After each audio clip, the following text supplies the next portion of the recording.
समी साहब के अलावा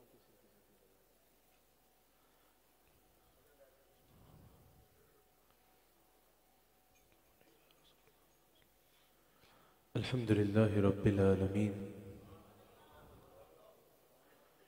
वस्सलातु वस्सलामु अला सय्यिदिल अंबिया'i वल मुरसलीन अम्मा बाद फ़क़द क़ाल अल्लाह तबारक व तआला फ़िल क़ुरानिल करीम अऊज़ु बिल्लाहि मिनश शैतानिर रजीम बिस्मिल्लाहिर रहमानिर रहीम क़द अफ़लहा मन तज़क्काहा व क़द ख़ाबा मन दस्साहा सदक़ल्लाहुल अज़ीम।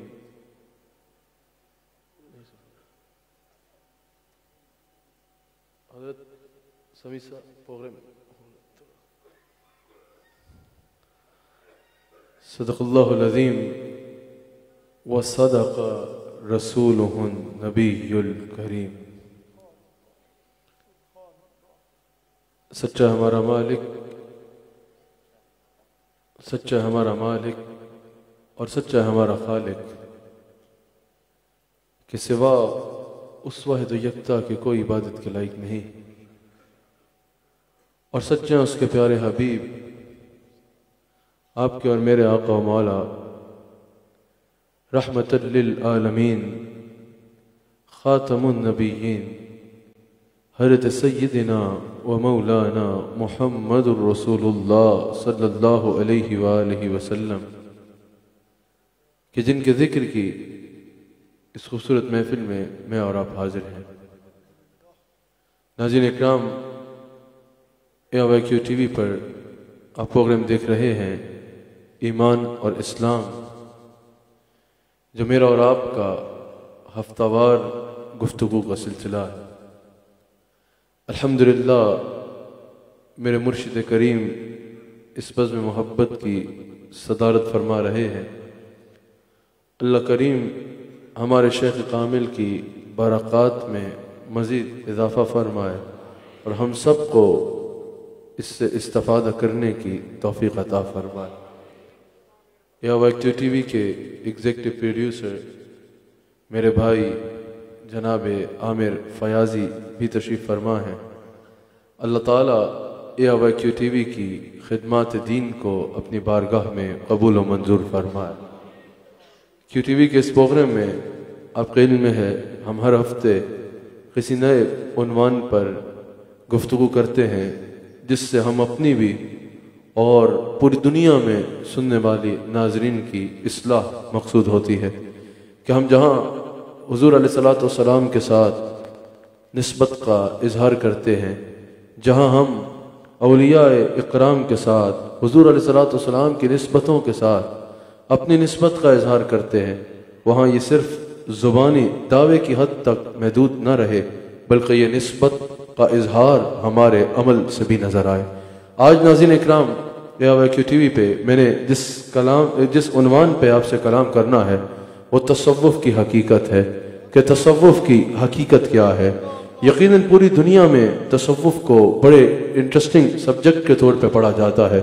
मुसलमान तो मुसलमान हैं, गैर मुस्लिम भी इसकी तरफ मुतवज्जह होते हैं, क्योंकि ये वो तबका है जो हर एक के लिए मोहब्बत का पैगाम देता है और हर एक को मोहब्बत के साथ दीन के करीब लाता है, और इससे रूहानियत की वो कैफियत मुयस्सर आती हैं जो कि अगर इनकी मजालिस में गैर मुस्लिम भी बैठ जाए तो वो उन कैफियत को महसूस करके दारा इस्लाम में दाखिल हो जाता है।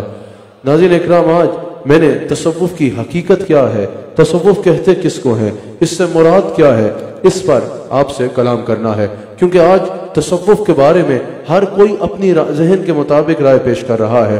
हर कोई अपने अंदाज में तसव्वुफ़ को जो है अपनी जिस तरह उसको समझ आ रही है उस तरह तसव्वुफ़ को समझ के जो है अपने अपने तौर पर मुख्तलिफ अंदाज में तसव्वुफ़ की तशरीह करके बयान भी कर रहे हैं। और बाज़ लोग इसके नाम पर, बाज़ लोग, मैं हकीकतन बात नहीं कर रहा, बहुत थोड़े लोग ऐसे हैं जो तसव्वुफ़ के नाम पर दुकानें भी खोल के बैठे हैं और अपने अंदाज में तसव्वुफ़ का तर्जुमा करके तशरीह करके अपना मंजर बेच रहे हैं। मैंने आज और तसव्वुफ की उम्महातुल कुतुब है, उनमें से जो अकाबिर सूफिया हैं, जिनको सूफिया अकाबिर सूफिया माना जाता है और बड़े बड़े सूफिया जिनके कदमों में बैठते हैं, उन शख्सियात की ज़ुबानी आपके आगे तसव्वुफ की असल हकीकत बयान करनी है। अल्लाह करीम ने कुरान करीम में इरशाद फरमाया कि तहकीक फला पा गया वो कि जिसने अपने नफ्स को पाक किया, यानी जिसने अपना तज़किया किया, और नुकसान उठाया उसने कि जिसने अपने बातिन को नापाक किया। अल्लाह करीम ने कुरान करीम में 11 कस्में इरशाद फरमाई। नाज़रीन इकराम और हाज़रीन, अल्लाह ने कुरान में 11 कसमों के बाद इरशाद फरमाया। अल्लाह करीम ने 11 कसमों के बाद नफ्स के लिए 2 रस्तों का तयन फरमा दिया, एक नेकी का रास्ता और एक गुनाह का रास्ता। और खैर का रास्ता अल्लाह ने करार दिया कि फला पा गया वो, कामयाब हो गया वो कि जिसने अपने बातिन को पाक किया।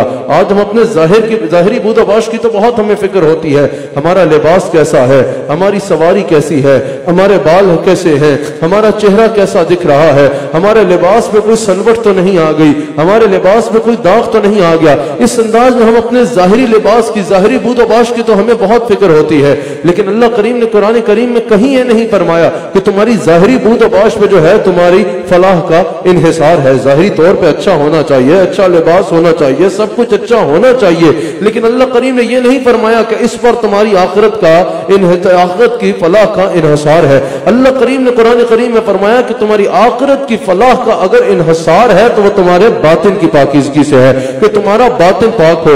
इसकी तरफ हमारी तवज्जो बहुत कम जाती है। हम में से बहुत कम लोग हैं जो अपने दिल के साफ करने की तरफ गौर करते हैं, अपने बातिन को पाक करने के लिए गौर करते हैं, अपने जहन को, अपने दिल को, अपने आप को जो है वो अंदर से पाक करने के लिए हम में से बहुत कम लोग हैं जो कोशा होते हैं। हालांकि अल्लाह करीम ने इसको आखिरत की फलाह का रास्ता बयान फरमाया है। अब ये बातिन की पाकीज़गी, ये जो बातिन की पाकीज़गी, आप बोलेंगे भाई हमें जाहिर पाक करना हो, हम मुंह धोते हैं, हम लिबास धोते हैं, हम लिबास को इस्त्री करते हैं, इस तरह जाहिरी तौर पर अपनी बूदाबाश अच्छी करते हैं। ये बातिन को पाक करना हो तो इसका क्या तरीका है? सूफिया कहते हैं कि यही जो तज़किया है, जिसको कुरान में अल्लाह ने तज़किया फरमाया है, ये जो बातिन की पाकीज़गी का प्रोसेस है, इसको तसव्वुफ कहा जाता है। दर हकीकत तसव्वुफ बातिन की पाकीज़गी को, अंदर का तज़किया को जो है वो तसव्वुफ कहा जाता है, तसव्वुफ कहा जाता है। और ये कोई ऐसी चीज नहीं है कि दिल करे तो कर लो, ना भी करे तो खैर है।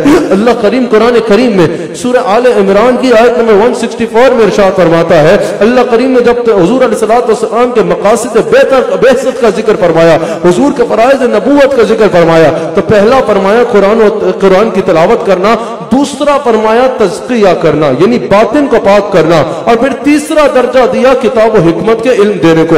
अब मुफस्सिरीन कहते हैं यहाँ सवाल यह है, किताब व हिकमत के इल्म की कितनी फजीलत है, कितनी फजीलत है इल्म हासिल करने की, कितनी फजीलत है किताब व हिकमत का इल्म सीखने की। लेकिन अल्लाह करीम ने किताब व हिकमत के इल्म के जिक्र से पहले तज़किया का जिक्र फरमाया, यानी जो इल्म है ना उससे पहले अल्लाह करीम ने तज़किया का जिक्र फरमाया कि रसूलुल्लाह लोगों के वयुज़क्कीहिम, रसूलुल्लाह लोगों के दिलों को पाक करते हैं, रसूलुल्लाह लोगों के अंदर का तज़किया करते हैं। मुफस्सिरीन फरमाते हैं इसकी वजह यह है, अगर किसी का तज़किया नहीं हुआ ना, अगर किसी का सीना पाक नहीं हुआ, अगर किसी का तज़किया नहीं हुआ, अगर वो मदरसा जाएगा, वो दीन की तालीम हासिल करेगा, तो वो जो मालूमात में इजाफा है ना, वो उसके लिए तकवे में इजाफे का बायस नहीं बनेगा, बल्कि तकब्बुर में इजाफे का बायस बन जाएगा।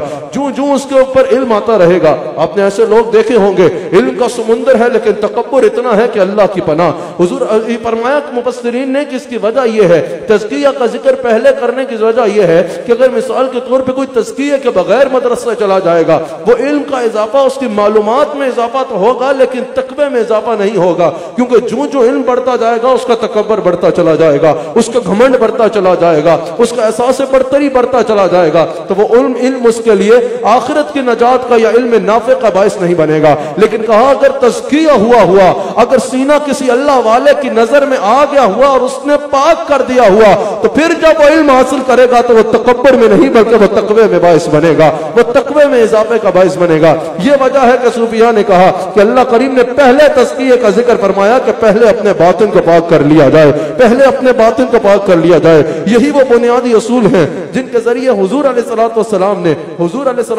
ने अपने सहाबा के जाहिर और बातिन को पाक फरमाया और उन्हें कुफ्र और शिर्क की अंधेरों से निकाल के ईमान, इकान और मार्फत इलाही की दौलत से सरफराज फरमा दिया। अब याद रखिएगा, लोग कहते हैं कि ये जो प्रोसेस है, जो तसव्वुफ का प्रोसेस है, ये नौजवानों का बिलखुसूस सवाल होता है कि जो तसव्वुफ का प्रोसेस है, जो एक प्रोसेस है जिसे तसव्वुफ कहा जाता है, इसके ऊपर जो सूफिया इतना जोर देते हैं, क्या अहद रिसालत सल्लल्लाहु अलैहि वसल्लम में भी इस पे जोर दिया जाता था?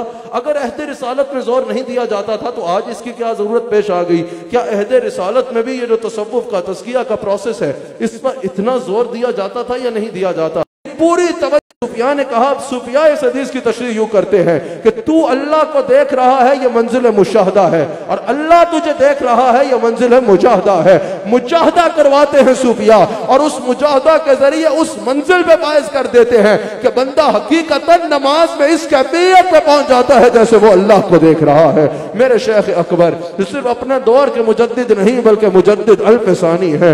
हजरत मुजद्दिद अल-फ़सानी रज़ियल्लाहु तआला अन्हु, हजरत शेख मुजद्दिद फरमाते हैं कि तसव्वुफ की असल तशरीह और तसव्वुफ का असल मकसद जिस हदीस से पता चलता है वो ये हदीस जिब्रील है। ये हदीस जिब्रील जो है ये तसव्वुफ का असल मकसद बता रही है। यानी सूफिया इंसान के खुशू और खुजू को इस मकाम पे पहुंचा देते हैं कि इंसान इबादत के दौरान इस कैफियत पे पहुंच जाता है जैसे वो अल्लाह को देख रहा है। अल्लाह अकबर। लेकिन नाज़रीन, अनफॉर्चुनेटली आजकल लोगों ने शोबदाबाजी को तसव्वुफ समझ बैठा है। आजकल लोग शोबदाबाजी करते हैं और उसको तसव्वुफ बताते हैं। तसव्वुफ का यह मकसद तो नहीं है कि इंसान एक खानका को क्लिनिक बना ले कि जब सर का दर्द हो तो पीर साहब के पास जाना है भाई, जब पेट खराब हो जाए तो पीर साहब के पास जाना है भाई, जब जरा सी बीमारी हो जाए तो पीर साहब के पास जाना है भाई। और आगे से पीर साहब भी यही कहते हैं, जब कोई बीमारी हो, कोई प्रॉब्लम हो, कोई तकलीफ हो तो मेरे पास आ जाना। और पीर साहब भी बस इसी हद तक, बाज़ औक़ात जो है वो बाज़ हज़रात इसी हद तक होते हैं कि बस इसी का बात पर तवज्जो देते हैं। तरबियत का सिलसिला ही नहीं है, तज़किया का सिलसिला ही नहीं है, वाज़ नसीहत का सिलसिला ही नहीं है। तसव्वुफ इसको तो नहीं कहते कि इंसान शोबदाबाजियों को तसव्वुफ समझ बैठे। बस खानकाहों को नर्सिंग होम बना के रख लिया है। जिसको औलाद नहीं हो रही वो कहे भाई सिर्फ खानकाह में चलो ताकि औलाद हो जाए। जिसको पेट खराब हो गया चलो भाई खानकाह में चलो ताकि बीमारी दूर हो जाए। जिसको दिल का मर्ज है भाई खानकाह में चलो ताकि दिल का मर्ज दूर हो जाए। हाँ हाँ, ये सब कुछ दरगाहों में होता है। अल्लाह वाला तो वो होता है जिसको बताने की भी जरूरत नहीं पड़ती, वो नजर करता है तो बीमारियां दूर हो जाती हैं। उसके पास बैठते हो तो बीमारियां दूर हो जाती हैं। और अगर उससे दुआ कराओ तो उसकी दुआ कबूल होती है और अल्लाह शिफा अता करता है। अगर वो दुआ कर दे तो अल्लाह औलाद अता करता है। अगर वो दुआ कर दे अल्लाह मुसीबतों को दूर करता है। लेकिन मुझे बताइए, क्या अल्लाह ने अपने वलियों को सिर्फ इसलिए भेजा है कि वो डॉक्टर के क्लिनिक्स का काम करें बैठ के? नहीं, ये खानकाहों का मकसद नहीं, ये खानकाहों की बरकत है। रोना ये है कि जो खानकाहों का मकसद था तज़किया करना, वाज़ और नसीहत करना, उसको हम बरकत समझ बैठे हैं। साल में एक दफा आना है पीर साहब को, बेहतर है ना सुनना है ना सुनाना है, बस टाइम पूरा करके मजलिस में चले जाना है, उसको हम बरकत समझ बैठे हैं। और जो खानकाहों की बरकत थी, बीमारियों का दूर होना, मुश्किलों का हल होना, मुसीबतों से आसानी होना, उसको हम खानकाह का मकसद समझ बैठे हैं। आपको समझ आ रही है?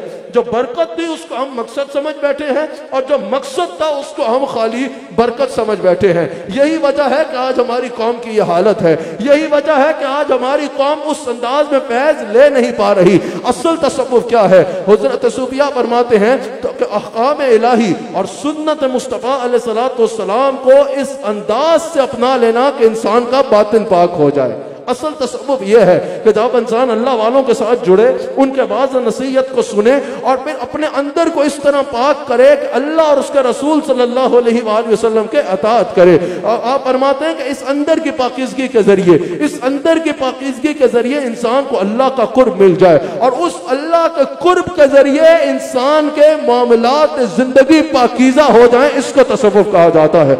आजकल तो हर कोई ढोंग रचा रहा है कि मैं अल्लाह का वली हूं। जो अल्लाह का वली होता है ना, उसको खुद दावा करने की जरूरत नहीं पड़ती। उसका चेहरा देख के पता चल जाता है कि यह अल्लाह का वली है। उसका अमल देख के पता चल जाता है यह अल्लाह का वली है। उसके अक़वाल सुन के जिस तरह इंसान की दुनिया बदलती है, उससे पता चल जाता है यह अल्लाह का वली कामिल है। लेकिन आजकल तो लोग खुद दावे करते फिर रहे हैं। हर कोई कह रहा है कि अल्लाह का जो कुर्ब मुझे हासिल है वो इस दौर में किसी और को हासिल नहीं है। अल्लाह अकबर। सूफिया ने कहा कि इसका पता कैसे चलेगा? खाली कहने से इंसान अल्लाह का वली नहीं हो जाता। किसी को अल्लाह का कुर्ब हासिल है या नहीं है, इसका अदराक ये होगा कि उसके मामलात जिंदगी को देखा जाएगा। जितने उसके मामलात जिंदगी पाकीज़ा हैं उतना वो अल्लाह के करीब होगा। ये कैसे हो सकता है कि कोई अल्लाह के करीब हो और वो फराइज की पाबंदी ना करे? ये कैसे हो सकता है कि कोई अल्लाह के करीब हो और वो सुन्नत मुस्तफा को ना अपनाए? ये कैसे हो सकता है कि कोई अल्लाह के करीब हो और वो लोगों का ताल्लुक अल्लाह से न जोड़े? कहा कि जो अल्लाह के करीब होता है उस कुर्ब का सबूत ये होता है कि उसके मामलात जिंदगी पाकीज़ा हो जाते हैं। अल्लाह अकबर। हजरत सैयदुल औलिया हजरत सैयदना दाता अली हजवेरी रज़ी अल्लाह तआला अन्हु, जिनके बारे में ख्वाजा मोइनुद्दीन चिश्ती कहते हैं कि गंज बख्शे फैज़ आलम मजहरे नूरे खुदा, गंज बख्शे फैज़ आलम, मेरे साथ कहो ना, गंज बख्शे फैज़ आलम मजहरे नूरे खुदा, ना किसारा पीर कामिल कामिल आरा रहनुमा। वो हजरत दाता अली हजवेरी। उनसे किसी ने पूछा कश्फुल माजूब में मौजूद है। आपसे किसी ने पूछा कि हुजूर ये तसव्वुफ है क्या? आपने फरमाया तसव्वुफ खुल्क़ हसना का नाम है। तसव्वुफ इस्लाह करता है, अमूर दीन में इस्लाह। हम समझते हैं कि ये तसव्वुफ कोई इनविजिबल चीज है, ये वो चीज है जो नजर नहीं आती। तसव्वुफ सिर्फ ये है कि मज़ार मुबारक पे जाई जाए और चादर चढ़ा दी जाए, या मज़ार मुबारक पे जाके हाजिरी दे के वहां दुआ मांग के आ जाया जाए। हजरत दाता साहब फरमाते हैं कि उस मज़ार वाले की जिंदगी भी तो पढ़ो, उस मज़ार वाले ने जो कहा वो भी तो करो, उस मज़ार वाले ने जिससे रोका उससे भी तो रुको। ये कैसी बात है कि हम इनको मानते हैं लेकिन इनकी एक नहीं मानते? आज हमने मिजाज ये बना रखा है। हजरत दाता साहब फरमाते हैं तसव्वुफ तो इस्लाह करता है, अमूर दीन में इस्लाह, अमूर अखलाक में इस्लाह, अमाल में इस्लाह, अहवाल में इस्लाह, नीयत में इस्लाह, फिक्र आखिरत में इस्लाह। ये सब कुछ जिस तरीक से मुमकिन है उस तरीक को तसव्वुफ कहा जाता है। आप समझ रहे हैं ना? तसव्वुफ सिर्फ ये नहीं है कि मजालिस को अपना लिया जाए। तसव्वुफ तो कहता है काल की तरफ नहीं हाल की तरफ आना है। जब अल्लाह को पुकारो या रहीम कह के, जब उससे रहमत की उम्मीद रख रहे हो तो अपने हालात पे देखो तुम में भी रहम है या नहीं है। जब अल्लाह को सत्तार कह के बुला रहे हो, समझ रहे ना? काल और हाल ये है। जब अल्लाह हाल सिर्फ ये नहीं है कि बच आ जाए, हाल ये है कि हालात जिंदगी बदल जाए। जब अल्लाह को जो है वो सत्तार कह के बुला रहे हो तो फिर अपने आप को भी देखो, क्या तुम भी लोगों के ऐबों पे पर्दे डालते हो या नहीं डालते? जब अल्लाह करीम को जो है वो अपने हाजात को पूरा करने के लिए करने वाला बुला रहे हो तो अपने मामलात को देखो, तुम भी लोगों की हाजात को पूरी करते हो या नहीं करते? इस अंदाज में सूफिया फरमाते हैं सिर्फ काल से जिक्र नहीं करना बल्कि हाल से जिक्र करना। अल्लाह अकबर। और ये तसव्वुफ कोई बिदअत नहीं है, ये तसव्वुफ कोई नई चीज नहीं है। तसव्वुफ की उम्महात और कुतुब में ये मौजूद है कि हुजूर अलैहिस्सलातु वस्सलाम मदीना मुनव्वरा में जो लोग गए हैं उन्होंने मदीना पाक में असहाब सुफ़ा का चबूतरा देखा होगा, जिधर हुजूर अलैहिस्सलातु वस्सलाम जलवागर होके अपने गुलामों का तज़किया फरमाया करते थे। सूफिया कहते हैं ये तसव्वुफ का आगाज 4वीं या 5वीं या 8वीं सदी से नहीं हुआ बल्कि तसव्वुफ का आगाज असहाब सुफ़ा से हुआ है, जहां हुजूर खुद बैठ के अपने गुलामों का तज़किया फरमाया करते थे। अच्छा, तसव्वुफ को एक दुनिया की मिसाल के मुताबिक आपके आगे रखता हूं ताकि हर एक की समझ में आ सके। तसव्वुफ के बारे में सूफिया ने कहा कि जिसने नापाक पानी का कतरा होता है ना, नापाक पानी का कतरा होता है, वो खुद भी नापाक होता है और जिसके साथ लग जाए उसको भी नापाक कर देता है। मिसाल के तौर पे अगर नापाक पानी का कतरा लिबास पे लग जाएगा तो लिबास को नापाक कर देगा, लिबास को धोना पड़ेगा। अगर आप कहीं से गुजर रहे हैं और कोई नापाक छींटा आपके बदन पे पड़ जाता है तो आपको वहां से अपना बदन धोना पड़ेगा। नापाक कतरा इतना नापाक होता है कि खुद भी नापाक होता है और जिसके साथ लग जाए उसको भी नापाक कर देता है। लेकिन सूफिया कहते हैं अगर वही नापाक कतरा किसी दरिया के हवाले कर दिया जाए, समझ आई? अगर किसी चलते पानी में, किसी दरिया में वही नापाक कतरा डाल दिया जाए या वही नापाक पानी डाल दिया जाए तो पहले दरिया उसे पाक करता है। न सिर्फ पाक करता है बल्कि उसको पाक करने वाला बना देता है। वो कैसे? कि वही नापाक पानी जब दरिया में मिल जाएगा, दरिया में मिल गया, दरिया में मिला, दरिया ने उसको पाक कर दिया। अब वो पानी चलते चलते आगे आया और आगे कोई वुजू कर रहा है और वही पानी जो दरिया में मिला वो उसके वुजू के पानी में मिल जाता है। बताइए उसको नापाक करेगा या पाक कर देगा? यानी दरिया का आलम यह होता है कि वो ना सिर्फ नापाक कतरे का पाक करता है बल्कि आगे पाक करने वाला बना देता है। वो कहते हैं यही मिसाल तसव्वुफ की है। तसव्वुफ ना सिर्फ पाक करता है बल्कि अगर कोई अहले तसव्वुफ के पास आता है ना, अहले तसव्वुफ उसका तज़किया करते हैं, उसके सीने को पाक करते हैं, फिर उसको जिक्र करवाते हैं, अल्लाह का जिक्र करवाते हैं, हुजूर की मोहब्बत उसके सीने में भरते हैं, उसका मनाजिल तय कराते हैं, यहां तक कि वो जो नापाक शख्स आया था वो निकलता है तो लोगों को पाक करने वाला बन जाता है। किससे छुपा है? हज़रत अबा यजीद बुस्तामी रहमतुल्लाह का वाकया। हज़रत अबा यजीद बुस्तामी का एक वाकया आपको इसमें सबूत पे पेश कर दूं ताकि आपको समझने में आसानी हो। हज़रत अबा यजीद बुस्तामी रहमतुल्लाह को पता चला कि आपके इलाके में, और ये हम नक्शबंदियों के शेख हैं, हज़रत अबा यजीद बुस्तामी को पता चला कि आपके इलाके में एक फाहिशा औरत आई है, एक बदकार औरत आई है, और उसकी वजह से पूरा इलाका जो है वो गुनाहों की तरफ राग़िब हो रहा है, पूरा इलाका गुनाहों की तरफ जा रहा है। ये फर्क होता है अल्लाह वाले में। आपने ये नहीं फरमाया जाओ डंडे मार के निकाल दो, वो भी कहते तो दुरुस्त होता, लेकिन आपने क्या फरमाया? सूफिया का अंदाज तबलीग सुनो। अब वो कतरे वाली मिसाल ज़हन में रखना कि पाक भी करते हैं और पाक करने वाला भी कर देते हैं। आपने फरमाया कि उस औरत का मकाम किधर है?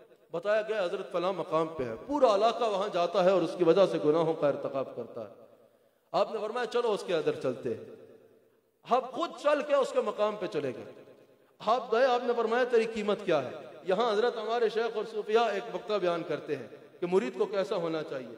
कुछ लोग थे जो कह रहे थे देखो इतना बड़ा शेख है और कहाँ जा रहा है, इतना बड़ा शेख है और किस मकाम पे जा रहा है। और जो असल मुरीद थे ना वो कह रहे थे देखना हमारा शेख वहां जा रहा है, अब उसकी किस्मत बदल जाएगी। ये एतमाद का मंजिल है। अल्लाह अकबर। हजरत अबा यजीद बुस्तामी वहां गए और उस औरत से पूछा कि तेरी एक रात की कितनी कीमत है? उसने अपनी कीमत बताई, आपने उसको कीमत अदा कर दी। आपने फरमाया जा पाक लिबास पहन कर पाक होके आ। वो औरत गई, साफ लिबास पहन के पाक होके आई। आपने फरमाया यहाँ पाक कपड़ा बिछा, उसने पाक कपड़ा बिछाया। आपने फरमाया सजदा रेज हो जा। अल्लाह अकबर।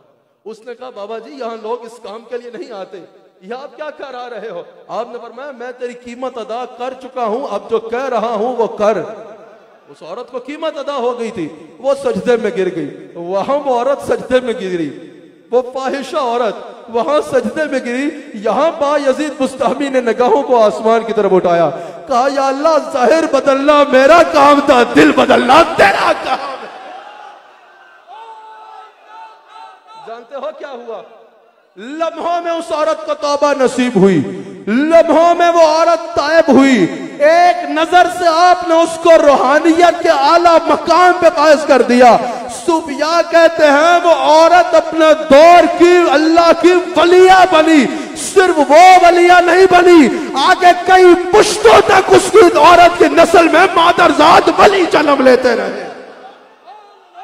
ये है फयाजी साहब उस शेर की तशरीह कि निगाह मर्द मोमिन से बदल जाती हैं तकदीरें। ये है वो नशर कि निगाह वली में वो तासीर देखी, बदलती हजारों की तकदीर देखी। ये तकदीर ऐसे बदलते हैं दुनिया को दिल से निकाल देते हैं और अल्लाह और उसके रसूल की मोहब्बत को भर देते हैं। अच्छा ये रूहानी दुनिया में ना अहले तसव्वुफ के हाँ रूहानी दुनिया में शेख जो होता है ना उसको रूहानी बाप कहा जाता है। क्या कहा जाता है? रूहानी बाप कहा जाता है। सूफिया कहते हैं इसकी वजह यह है कि एक इंसान का जिस्मानी बाप होता है, जो इंसान का वालिद होता है जिस्मानी बाप होता है, वो इंसान को गुनाहों से पाक दुनिया में लाने का बायस बनता है। जब वो दुनिया में लाने का बायस बनता है तो इंसान बिल्कुल गुनाहों से पाक दुनिया में आता है। और कहा ये जो रूहानी बाप होता है ना इसका मकसद ये होता है जिस तरह जिस्मानी बाप गुनाहों से पाक दुनिया में लेके आने का सबब बना था, ये गुनाहों से पाक वापस अल्लाह की बारगाह में पेश करने का बायस बनता है। समझ आ रही है? ये जो हमारे शेख कहते हैं ना मैं तुम्हारा रूहानी बाप हूँ, जज़ाकल्लाह, मैं तुम्हारा रूहानी बाप हूँ, तुम मेरे रूहानी बेटे हो। इसका मकसद ये होता है जैसे जिस्मानी बाप दुनिया में लेके आता है गुनाहों से पाक, रूहानी बाप गुनाहों से पाक करके वापस अल्लाह की बारगाह में लेके जाता है। ये तसव्वुफ है। लोग कहते हैं ये क्या भाई रूहानी बेटा रूहानी बाप, कभी उनसे सुनो जिनको पता है तसव्वुफ क्या है तो तुम्हें भी पता चलेगा।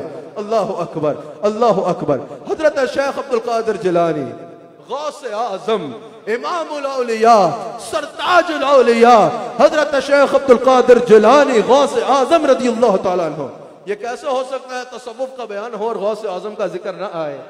हजरत गौसे आजम इरशाद फरमाते हैं कि तसव्वुफ का पूरा पैगाम तो इसके हरूफ में पोशीदा है। हजरत गौसे आजम फरमाते हैं कि तसव्वुफ के 4 हरूफ हैं। कितने? 4, ता, साद, वाव और फा। आप फरमाते हैं इन 4 हरूफ में तसव्वुफ का सारा पैगाम मौजूद है। हजरत गौसे आजम रज़ियल्लाहु ताला अन्हु इरशाद फरमाते हैं कि तसव्वुफ की ते से मुराद, ता से मुराद तौबा है। क्या मुराद है? तौबा। और आप फरमाते हैं राह सलूक के मुसाफिर के लिए पहली मंजिल भी तौबा है। समझ आई है? राह तसव्वुफ का जो मुसाफिर है ना, उसके लिए पहली मंजिल भी तौबा है। और मैं QTV पे जा रहा है, इसकी वसातत से मीडिया को भी ये दरखास्त करना चाहूंगा, अगर अक्सर ऐसा होता है तसव्वुफ की बात हो रही हो या रक्स दिखाया जा रहा होता है या जो है वो ढोल पे फोकस हुआ होता है कैमरा, या जो है सिर्फ लोगों को जो है वो आते जाते दिखाया जा रहा होता है, नहीं, तसव्वुफ किसी रस्म का नाम नहीं है। जब तसव्वुफ की बात की जाए तो या कुरान दिखाई जाए या बुखारी दिखाई जाए या मक्का माग दिखाया जाए या गुंबद खसरा दिखाया जाए, तसव्वुफ किसी रस्म का नाम नहीं है, तसव्वुफ शरीयत में चलने का नाम है। तसव्वुफ ये तरीकत, लोग कहते हैं भाई तरीकत और है, शरीयत और है। मैं कहता हूं ये कहने वाला गुमराह है, हमारा नहीं कोई और है। ये तसव्वुफ तरीक है और ये तरीक शरीयत वाले की तरफ लेके जाता है। फरमाते हैं कि तसव्वुफ की ता से मुराद तौबा है। क्या मुराद है? तौबा। और वो फरमाते हैं कि ज़ाहिरी और बातिनी तौबा, तौबतन नसूहा, सिर्फ जुबान से तौबा नहीं, दिल से तौबा। समझ आ रही है? तौबतन नसूहा। और फरमाते हैं कि इसको तौबा इसलिए भी, पहली मंजिल इसकी तौबा इसलिए है कि कोई राह सलूक का यानी राह तसव्वुफ का मुसाफिर बन ही नहीं सकता जब तक वो पिछले गुनाहों से तौबा नहीं करता। यानी अगर कोई अहले तसव्वुफ की सूफिया की जमात में आना चाहता है, सूफिया की जमात में शामिल होना चाहता है, उसके लिए सबसे पहली बात यह जरूरी है कि वो तौबा करे। यही वजह है कि हमारे शेख कामिल हो या जितने भी हक पे सलासिल मौजूद हैं दुनिया में, जब वो बैत करते हैं तो ऐलान क्या होता है कि जिन्होंने तौबा करनी है हाथ पकड़ लें। और बैत भी जो ली जाती है वो तौबा पर वादे लिए जाते हैं, तौबा पर बैत ली जाती है। पहली मंजिल तौबा है। इसके बाद इसमें स्वाद है। क्या है? स्वाद है। और स्वाद से मुराद सफा है। हज़रत गौस पाक फरमाते हैं ज़ाहिरी और बातिनी सफा। सफा से मुराद यह कि इंसान अपने दिल को पाक करे, हसद से पाक कर ले, बुग़्ज़ से पाक कर ले। आज हमने ना दूर करते हैं, नहीं करते। क्या हसद को दिल से निकालते हैं? नहीं निकालते। जो अक्सर दिल को पाक कर रहे का मकसद था उसकी तरफ तवज्जो ही नहीं जाती, सिर्फ अमाल पे मुनहसर रहते हैं। असल में तो रूह तक पहुंचना है जहां सूफी पहुंचाता है। सफा कहा, स्वाद से मुराद सफा है। दिल से बुग़्ज़ को निकाल दो, गैर की मोहब्बत को निकाल दो, नफसानी ख्वाहिशात को निकाल दो, दुनिया के पीछे भागने को निकाल दो, इस सब को दिल से निकाल दो। स्वाद, ये दूसरा तकाजा है तसव्वुफ का। कहा इसका तीसरा लफ्ज वाव है। गौस आजम फरमाते हैं जो इस अंदाज में तौबा करता है ना, फिर दिल का सफा कर लेता है, फिर वाव में उसके लिए वलायत मुंतज़िर होती है, अल्लाह उसको मकाम वलायत दे देता है। और कहा फिर इसके पास से मुराद फना फिल्ला है। जब कोई मकाम वलायत पे फायज हो जाता है तो फिर फना फिल्ला हो जाता है, वो फना फिल्ला की मंजिल पे फायज हो जाता है, फना फिल्ला की मंजिल पे फायज हो जाता है। फना फिल्ला कहते किसको है? सूफिया ने कहा जो अपनी खुदी को मिटाकर अमलन व कौलन अल्लाह पे फना हो जाता है, यानी उसका तकब्बुर नहीं होता, फिर उसमें अना नहीं होती, फिर उसमें अपनी बात नहीं होती, और कहता है बात मेरी नहीं, बात मेरे खालिक व मालिक की है। कहा तो अपने खुदी को मिटा देता है, फिर अपनी जिंदगी के फैसले वो खुद नहीं लेता बल्कि अल्लाह के हुक्म के मुताबिक उसके फैसले होते हैं। और अमलन व कौलन अल्लाह की जात पे पना हो जाता है तो अल्लाह उसे बका दे देता है, यानी वो अपने ख्वाहिशात को मार देता है, अपने आप को मिटा देता है अल्लाह और उसके रसूल के आगे। कैसे? खाली नारा लगा के नहीं कि मेरी जान कुर्बान है, बल्कि हकीकतन वो अपने मामलात जिंदगी से हर चीज वो निकाल देता है जिससे अल्लाह और उसके रसूल ने मना किया है, उसको फना फिल्लाह कहते हैं। और जब अल्लाह पे फना होता है ना तो फिर अल्लाह उसे बका दे देता है।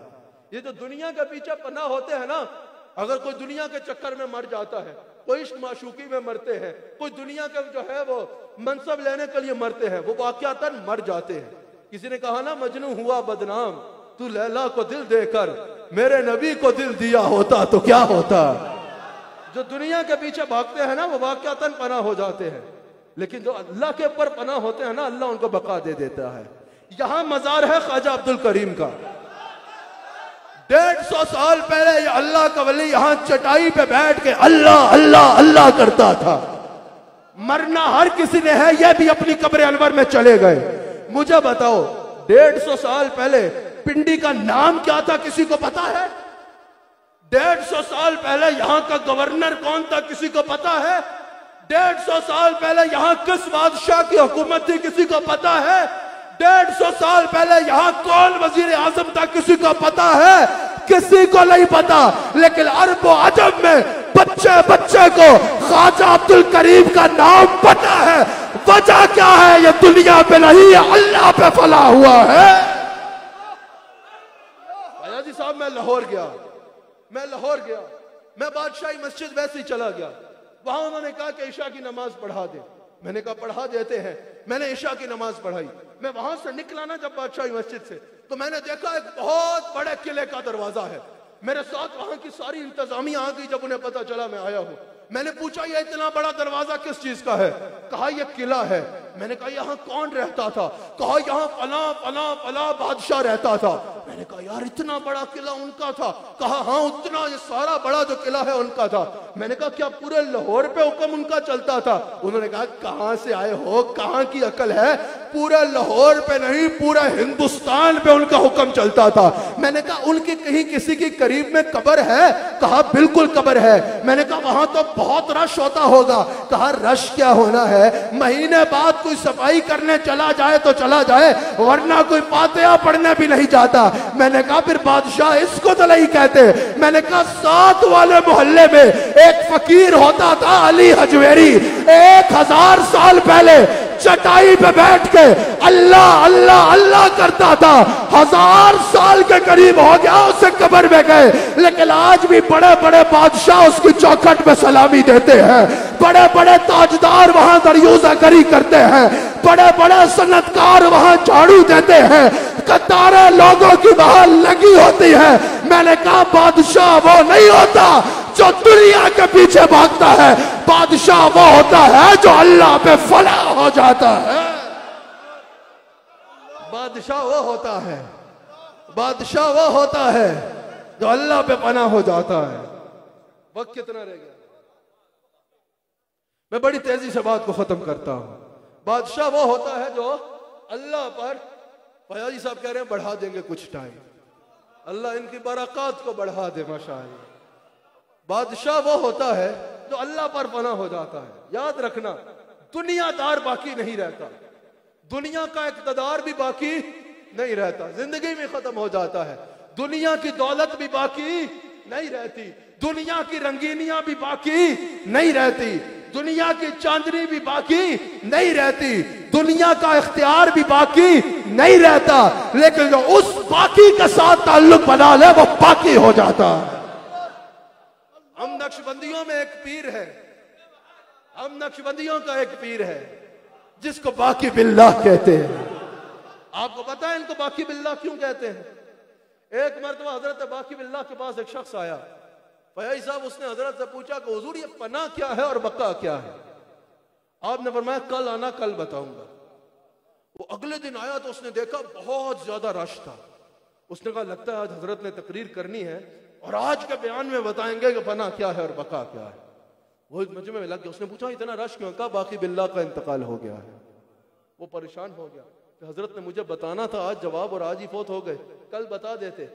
अल्लाह अकबर। उसने कहा ये रश इतना खड़ा क्यों? एक रवायत में यह है कि आपने फरमाया कि कल आना, कल बताऊंगा, और एक रवायत में यह है कि आपने फरमाया जब मैं मरूंगा ना, जो मेरा जनाजा पढ़ाएगा उससे पूछना पना क्या है और बका क्या है। अल्लाह अकबर। उसने पूछा यहाँ इतना रश क्यों है? कहा आपने वसीयत की थी कि एक निकाब पोश शख्स आके मेरा जनाजा पढ़ाएगा, उससे पूछना कि वो आके मेरा जनाजा पढ़ाएगा, जब तक वो नहीं आता जनाजा नहीं पढ़ाना, उसका इंतजार। इतनी देर पे एक सवारी पे सवार निकाब पोश शख्स आया, उसने जनाजा पढ़ाया। वो जाने लगा तो वो शख्स दौड़ा उस अल्लाह के वली के पास। कहा हुजूर ठहरे, एक सवाल का जवाब दे जाए। कहा क्या मसला है? कहा हुजूर पना क्या है और बका क्या है? कहा बाकी बिल्ला से नहीं पूछा था। हैरान हो गया कि इनको कैसे पता। क्या हुजूर बिल्कुल बाकी बिल्ला से पूछा था, लेकिन वो तो बहुत हो गए। आपने चेहरे से कपड़ा हटाया तो खुद हजरत बाकी बिल्ला थे, मैयत की तरफ इशारा किया, कहा वो पना थी और ये बचा है। इसका मतलब पता क्या है, इसका मकसद पता क्या है? बाकी बिल्ला ने बताया ये दुनिया का वजूद पानी है, ये दुनिया पानी है। अगर दुनिया के पीछे भागोगे तो जब मरे तो कहानी खत्म, फना हो जाओगे। लेकिन ये अल्लाह से ताल्लुक इंसान को ऐसे बाकी करता है कि असल जिंदगी शुरू ही मरने के बाद होती है। मरने के बाद दुनिया वालों ने भी उठना है, लेकिन तड़प्पड़ खाने के लिए। और मरने के बाद अल्लाह वाला भी उठेगा। इस अंदाज में कहा जाएगा, आ मेरी जानिब इस अंदाज में कि तू मुझसे राजी और मैं तुझसे राजी। हजरत दाता साहब फरमाते हैं सबसे जरूरी ये है, कश्फुल माजूब में दाता साहब फरमाते हैं, अगर कोई वली बनना चाहता है तो उसे पना पिल्ला की मंजिल पे आना होगा। और आप जानते हैं इस मंजिल का इमाम कौन है? हजरत दाता साहब फरमाते हैं हर मामले में अहले तसव्वुफ के इमाम का नाम अबू बकर सिद्दीक रज़ी अल्लाह ताला अन्हु है। और दाता साहब फरमाते हैं इस मामले में भी इन्ना सिफात सिद्दीक, सिफात जिसकी सिफत है उसको अबू बकर सिद्दीक कहा जाता है। वो सिद्दीक अकबर जो निगहत गुलजार मुस्तफा है, जो कुश्ताए दीदार मुस्तफा है, जो हासिल अफकार मुस्तफा है, जो जीनत बाजार मुस्तफा है, जो रौनक दरबार मुस्तफा है, जो हासिल अफकार मुस्तफा है, जो अफजलुल बशर बाद अंबिया, वो सिद्दीक अकबर, वो सिद्दीक अकबर। नक्शबंदी इस अकीदे से नहीं हट सकता। अल्हम्दुलिल्लाह, नक्शबंदी जब तरतीब शुरू करता है तो पहला नाम अबू बकर सिद्दीक का आता है। और सही अकीदा जो भी हो उसकी तरतीब यही होती है। हजरत सिद्दीक अकबर इस मामले में पना पिल्ला के मामले में इमाम है। आप जानते हैं वजह क्या है? वजह यह है कि सिद्दीक अकबर के इस घर में अल्लाह और उसके रसूल के सिवा कुछ नहीं था। यही वजह है। प्याजी साहब जब तबूक के मौके पर बुलाया गया ना, तो कोई आधा माल ला रहा है, फारूक आजम आधा माल ला रहे हैं, कोई इतना ला रहा है, कोई इतना ला रहा है, कोई इतना ला रहा है। सिद्दीक अकबर आए ना तो सब कुछ लेके आ गए, घर कुछ नहीं छोड़ा। दाता साहब फरमाते हैं इसकी वजह क्या है? इसकी वजह यह है कि उनके इस घर में अल्लाह के सिवा कुछ नहीं था। अगर इस घर में कुछ और होता तो उस घर में भी कुछ और छोड़ के आते। इस घर में सिर्फ अल्लाह था, इसलिए सब कुछ अल्लाह के नाम पे कुर्बान करने ले आए। आज लोगों ने फिर वही कहूंगा, पता नहीं तसव्वुफ किस चीज को बना के पेश कर दिया है, पता नहीं किन रसूम को तसव्वुफ बना के पेश कर दिया है, पता नहीं किन चीजों को तसव्वुफ को माज अल्लाह हम भी देखते हैं कहां गिरा दिया है। माज अल्लाह, अल्लाह की पनाह। असल तसव्वुफ ये तो नहीं है, असल तसव्वुफ ये तो नहीं है। सूफी करतब नहीं करता, सूफी लोगों का दिल बदलता है, सूफी लोगों का दिल बदलता है। आजकल माज अल्लाह लोग करतब करके दिखाते हैं और कहते हैं ये तसव्वुफ है। याद रखना, जो चीज हुजूर अलैहिस्सलाम ने नहीं की, सहाबा ने नहीं की, अकाबिर सूफिया ने नहीं की, गौस आजम ने नहीं की, दाता साहब ने नहीं की, शाह नक्शबंद ने नहीं की, मोइनुद्दीन चिश्ती अजमेरी ने नहीं की, वो तसव्वुफ आज तुम कहां से निकाल के ले आए हो? हजरत दाता अली हजवेरी फरमाते हैं कश्फुल माजूब में, हजरत दाता साहब फरमाते हैं तसव्वुफ किसी रस्म का नाम नहीं है। आप फरमाते हैं तसव्वुफ उलूम ज़ाहिर में से किसी इल्म का नाम भी नहीं है। यह नहीं कि किसी ने दो इस्तिलाहें याद कर ली मदरसे से और आकर सुना रहे और तुम बोलो वाह वाह जी सूफी साहब की क्या बात है। आपने बताया तसव्वुफ किस उलूम में से इल्म का नाम नहीं है। तसव्वुफ की डिग्री किसी मदरसे से नहीं मिलेगी। आप फरमाते हैं तसव्वुफ जो है यह विर्द वजीफे का नाम भी नहीं है। आप फरमाते हैं कि तसव्वुफ जुब्बे और दस्तार का नाम भी नहीं है। आप फरमाते हैं तसव्वुफ किसी खास वज़ाक़ता का नाम भी नहीं है। आजकल हम समझते हैं जिसके दस्तार के जितने पेच होंगे वो उतना बड़ा वली होगा। नहीं, आज जुब्बे और दस्तार में तसव्वुफ नहीं है, वज़ाक़ता में तसव्वुफ नहीं है, किसी खास इल्म का नाम तसव्वुफ नहीं है। दाता साहब से पूछा हज़रत फिर तसव्वुफ है क्या? आपने बताया तसव्वुफ हुस्न मामला और हुस्न अखलाक का नाम है। तसव्वुफ इस चीज का नाम है कि देखा जाएगा इसका अल्लाह के साथ मामला कैसा है, यह इबादत में कैसा है, फिर ये मखलूक खुदा के साथ कैसा है, फिर क्या ये लोगों की इस्लाह कर रहा है या नहीं कर रहा। तसव्वुफ इससे पता चलेगा। तसव्वुफ का अंदाजा यहाँ से होगा। बस मैं अपनी बात को इख्तिताम पे लेके आता हूँ। हजरत दाता साहब रहमतुल्लाह अलैह फरमाते हैं तसव्वुफ सफा से है, तसव्वुफ पाकीज़गी देता है। फिर हजरत दाता साहब रहमतुल्लाह ताला अलैह कश्फुल माजूब में हजरत अबू बकर अल-क़तानी रहमहुल्लाह का कौल नकल करते हैं कि तसव्वुफ सफा यानी पाकीज़गी से है और मुशाहदा का नाम है। यानी जो अहले तसव्वुफ से वाबस्ता होता है ना, उसकी निगाहों से पर्दे हटते चले जाते हैं। अल्लाह ताला उसके आगे लोगों का ज़ाहिर व बातिन कर देता है। जैसे गौस आज़म फरमाते हैं ना कि लोग मेरे सामने शीशे की बोतल की तरह हैं, जैसे मैं उनका ज़ाहिर देखता हूं वैसे ही उनका दिल भी देखता हूं। कहा कि अल्लाह वाले के सामने तुम शीशे की बोतल की तरह होते हो, जैसे तुम लोगों की सूरत को देख सकते हो वैसे वो तुम्हारे दिल को देख सकता है। कहा कि फिर जो जो वो मुजाहिदा में आगे बढ़ता है अल्लाह ताला उसके दिल को रोशन करता चला जाता है। वो जमीन को देखता है, फिर जमीन और आसमान के दरमियान के फासले को देखता है। हजरत दाता साहब कहते हैं फिर वो सूफी बारी बारी सातों आसमानों को देखता है। फिर दाता साहब फरमाते हैं जो जो वो मनाजिल में आगे बढ़ता जाता है उसके मुशाहदा की महराज ये होती है कि वह हुजूर का दीदार करता है। हुजूर के चेहरा अनवर का नूर उसके सीने में उतरता है, उसका सीना रोशन हो जाता है। दाता साहब फरमाते हैं फिर वो सूफी मुशाहदा की महराज में पहुंचता है और उसका दिल अल्लाह का नवार और तजल्लियात का मुशाहदा करता है।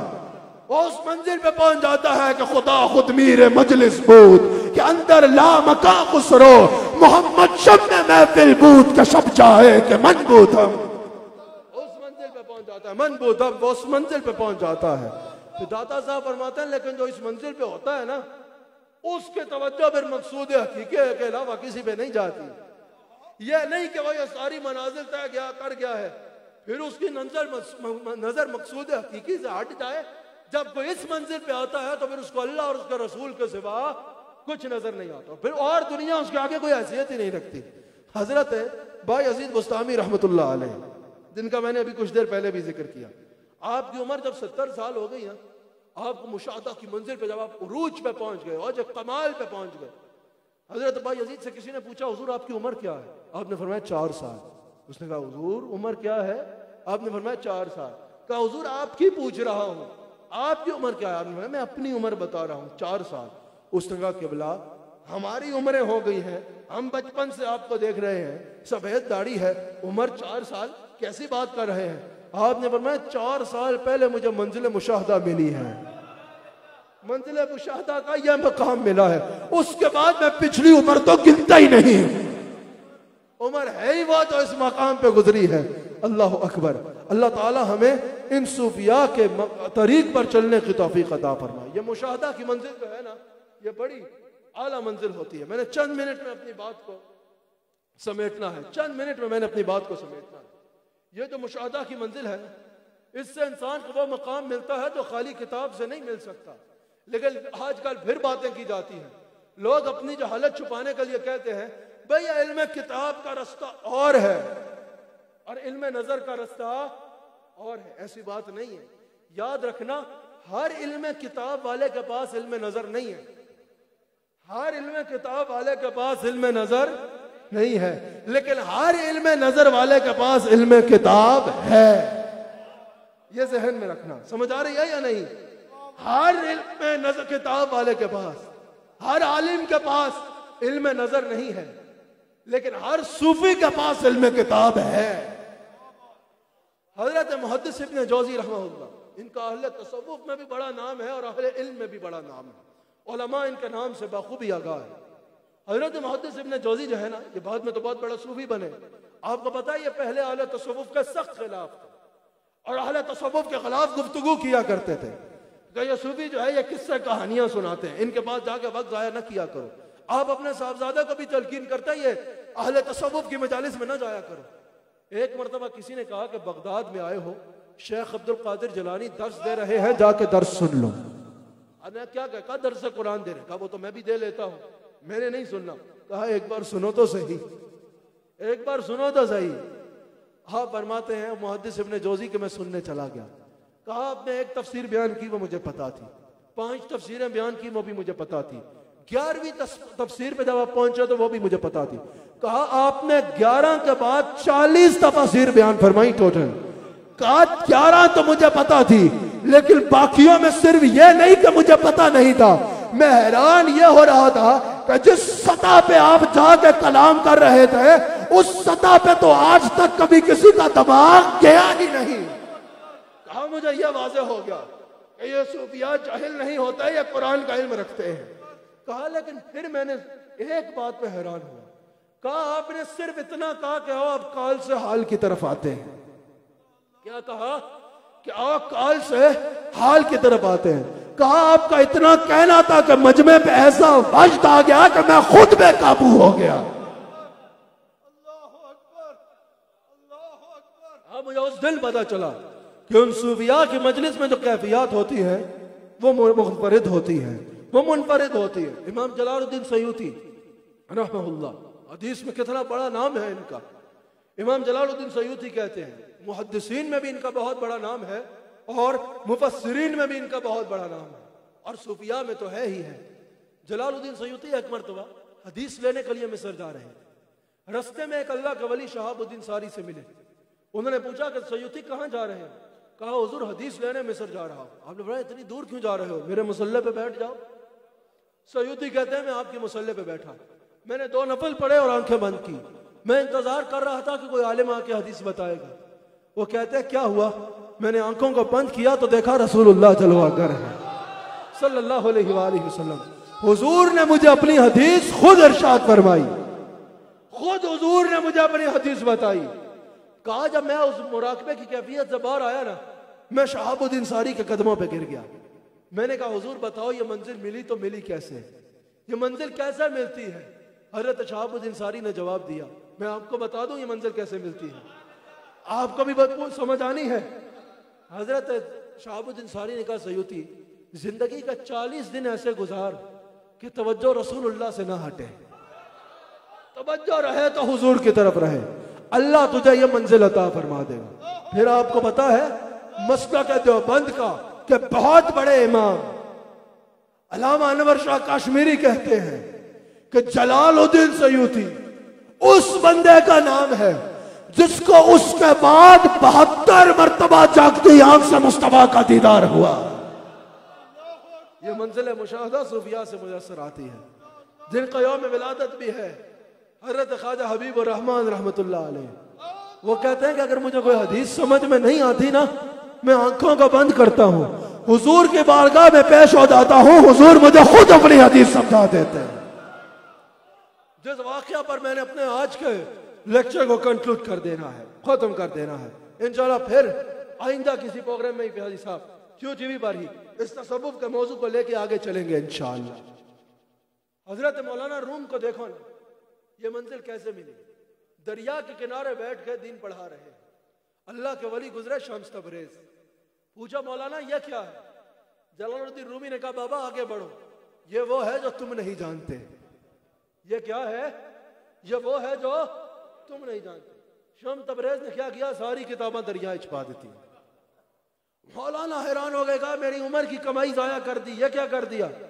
शम्स तबरेज ने पूछा मौलाना परेशानी किस बात की? कहा किताब दरिया में डाल दी।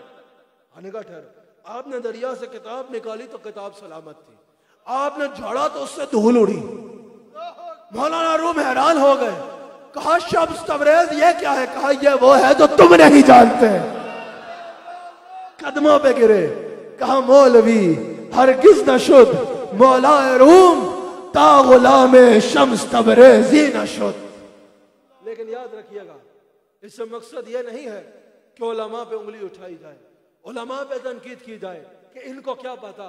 याद रखिएगा असल जो हुजूर अलैहिस्सलाम के दीन के वारिस हैं वो ये सूफिया और ये उलमा है, वो ये सूफिया और ये उलमा है। इसीलिए कहते हैं कि जो उलमा किसी भी अहले तसव्वुफ के सिलसिले से वाबस्ता हो गए ना, वो सिलसिला आलिया नक्शबंद हो, वो सिलसिला चिश्तिया हो, वो सिलसिला कादरिया हो, जो भी सलासिल है हक के उनसे मुंसलिक हो गए ना, तो वो आलिम भी वली का दर्जा रखता है। ये जो जाहिद खुश की बात है ना वो और होती है, जिन्होंने इल्म तो हासिल कर लिया लेकिन तस्किया नहीं है, वो इल्म तकब्बुर में बदल गया, उनके लिए तो कई हदीस भी मौजूद है। वरना अकाबिरीन उम्मत की कदर करना सीखो। नाज़रीन इकराम, इसके साथ ही AIQ TV के आज के प्रोग्राम का वक्त अपने अख्ताम पे पहुंचता है। इंशाअल्लाह फिर किसी प्रोग्राम में आपसे दोबारा मुलाकात होगी। अल्लाह ताला हम सबको सही मानों में अहले तसव्वुफ के रास्ते पे चलने की तौफीक अता फरमाए।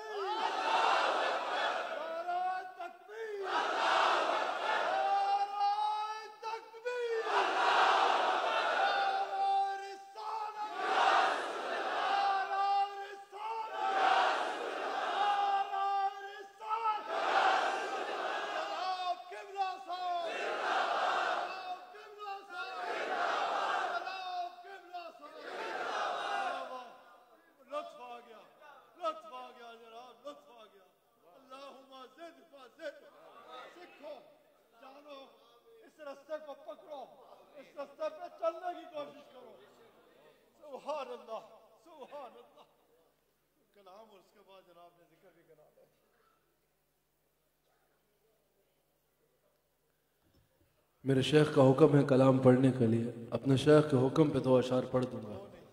असल आपने मेरा साथ देना है। ये नक्शबंदी सूखे मिजाज के नहीं होते, इन नक्शबंदियों में भी बड़ा रंग होता है। ये मौलाना जामी भी नक्शबंदी थे तो, लेकिन असल में कई दिन से मुस्तकिल सफ़र, मुस्तकिल प्रोग्राम्स, और आप हज़रात टीवी पे भी देख रहे होंगे बहुत अहम मसरूफियात।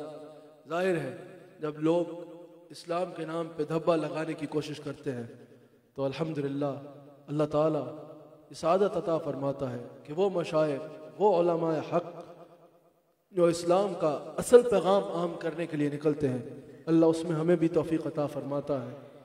तो उसमें मुस्तकिल मसरूफियत बहुत ज़्यादा रही, तो आप समझें कि कई दिन का सफ़र नहीं, कई दिन का जगराता भी है, कई दिन का जगराता भी है।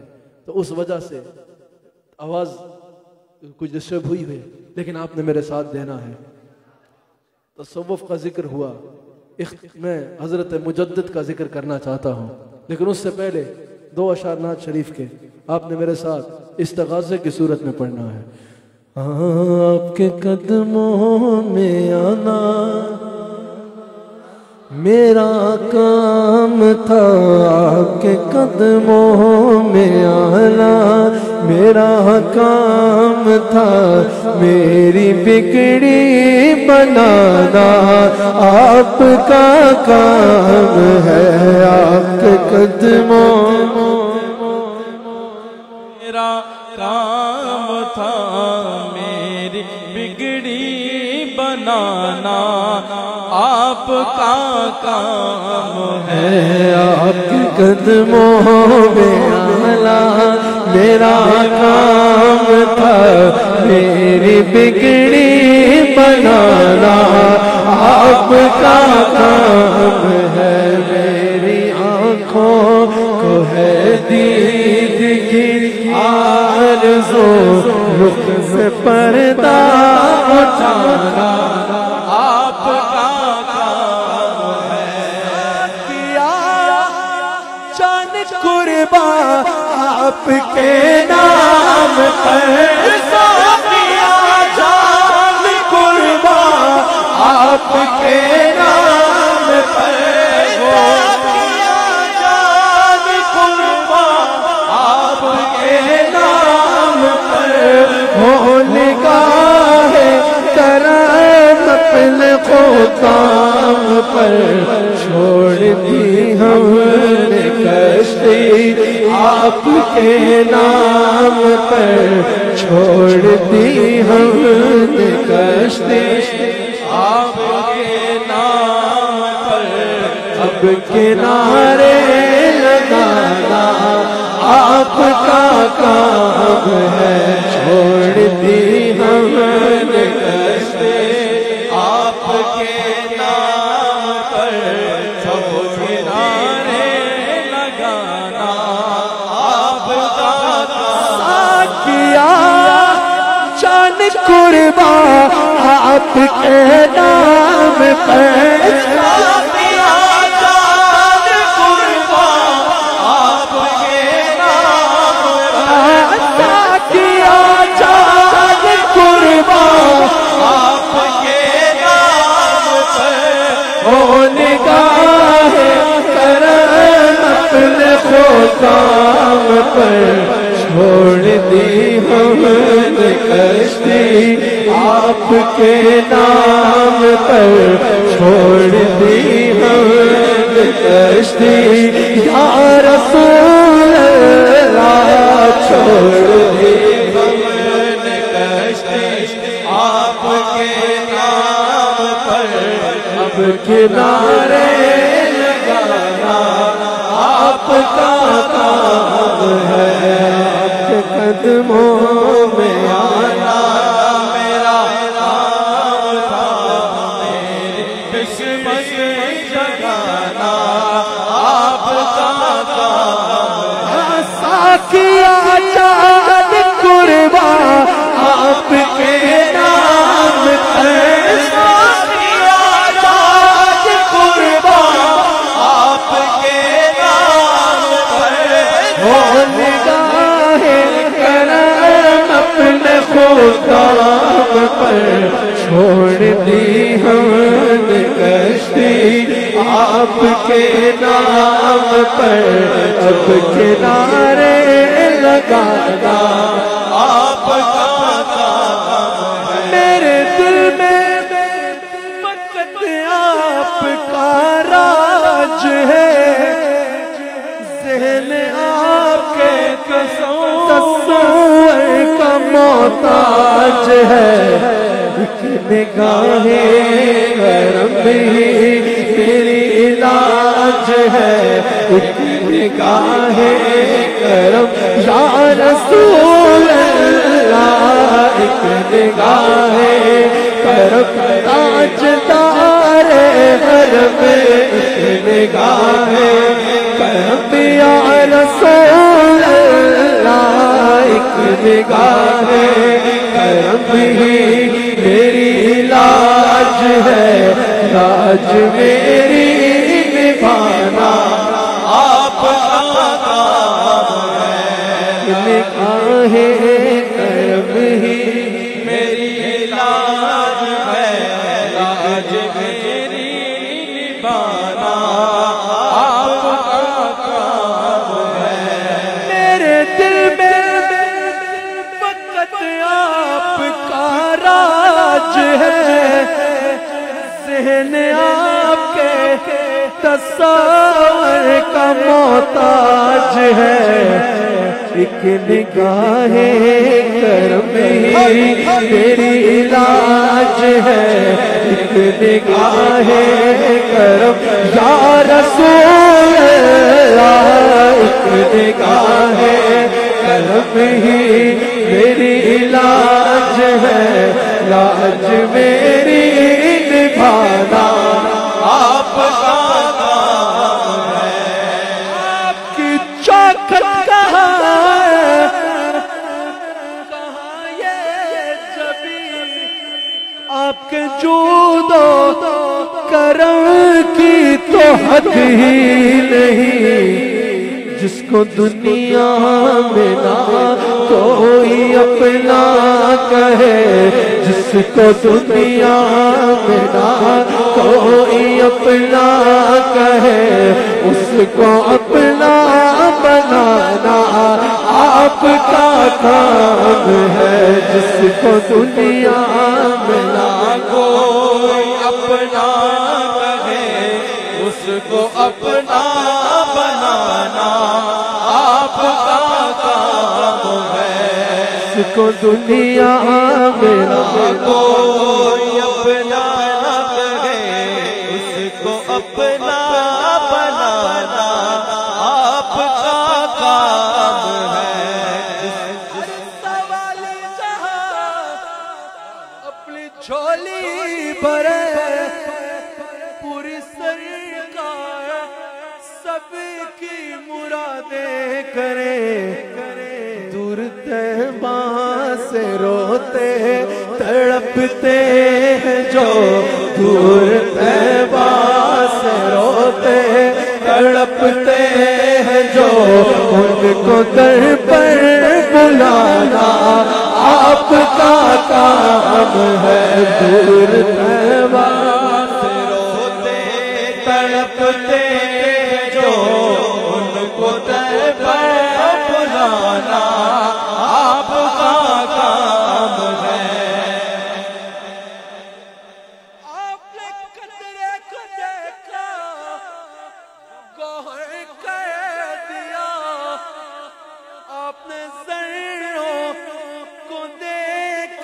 तो जर कर दिया आपने हबशी को रश्के कमर कर दिया आपने हबशी को रश्के कमर कर दिया उल्टा सूरज फिराना आपका काम है आपने हबशी को रश्के कमर कर दिया उल्टा सूरज फिराना आपका काम है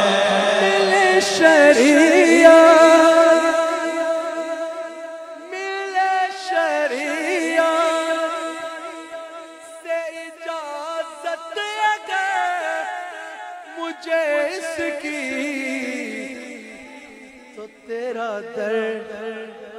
तेरा दर हो मेरी सजना गाया सहारा तो तेरा दर हो मेरी सजना गाया सहारा तो तेरा दर हो मेरी सजना गाया सहारा तो तेरा दर हो मेरी सजना गाया सहारा तो तेरा दर हो मेरी सजना गाया सहारा तो तेरा दर हो मेरी सजना गाया तेरे हुस्न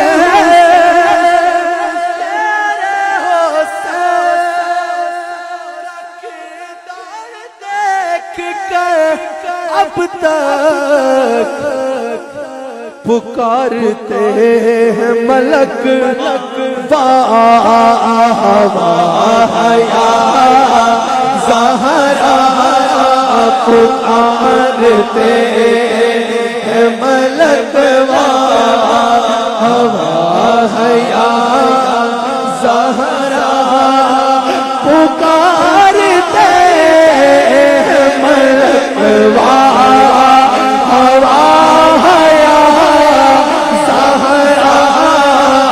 पुकारते हैं मलक हया सहारा पुकारते हैं मलक हया सहारा पुकारते हैं मलक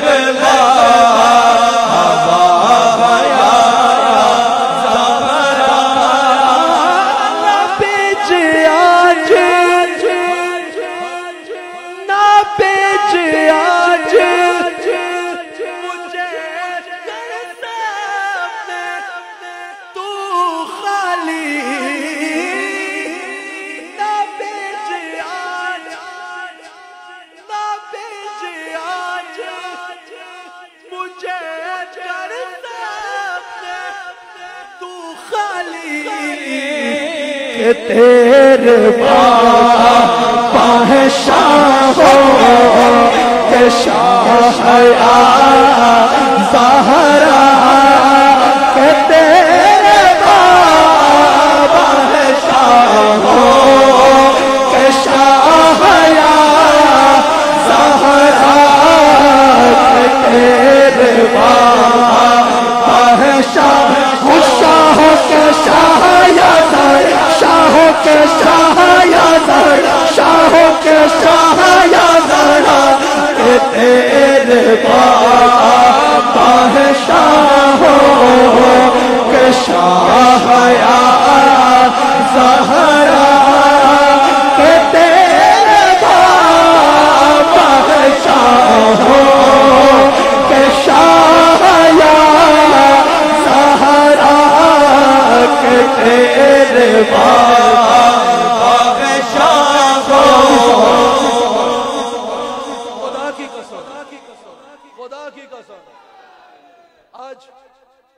मैं ये शेर इसलिए पढ़ रहा हूँ, मैंने आपको बताया आज मेरी तबीयत, मुझे तो लग रहा था कि मैं खिताब भी नहीं कर सकूंगा, आवाज इतनी खराब थी, लेकिन ये शेर पढ़ने का मकसद ये है, खुदा की कसम उठा के कहता हूँ, ये मेरी जिंदगी का तजर्बा है। कितनी बड़ी मुश्किल भी आई ना, कितनी बड़ी भी मुश्किल आई, इतना कहने की देर थी कि पाश पाश होकर रह गई वो मुश्किल कि तेरे बादशाह हो, ऐसे नहीं सब कहो तेरे बादशाह हो, शाहों के शाह या ज़हरा के तेरे बादशाह हो, शाहों के शाह या ज़हरा के तेरे बादशाह हो, शाहों के शाह या शाहों के शाह या ज़हरा, शाहों के शाह या ज़हरा के तेरे बादशाह हो के शाह या ज़हरा के तेरे बादशाह हो के शाह या ज़हरा के तेरे बादशाह हो के बीच आज न फिर आज मुझे तू खाली, क्योंकि तेरे बादशाह हो के शाह या ज़हरा के तेरे बादशाह हो के शाह या ज़हरा के तेरे बादशाह हो, शाहों के शाह या ज़हरा के तेरे बादशाह हो, शाहों के शाह या ज़हरा के तेरे बादशाह हो के शाह या ज़हरा चढ़ चुका हूँ,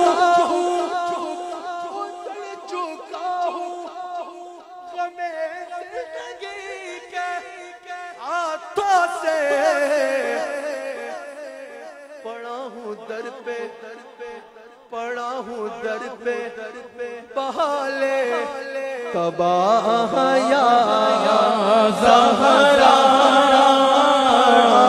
हूँ दर पे बहाले तबाह या ज़हरा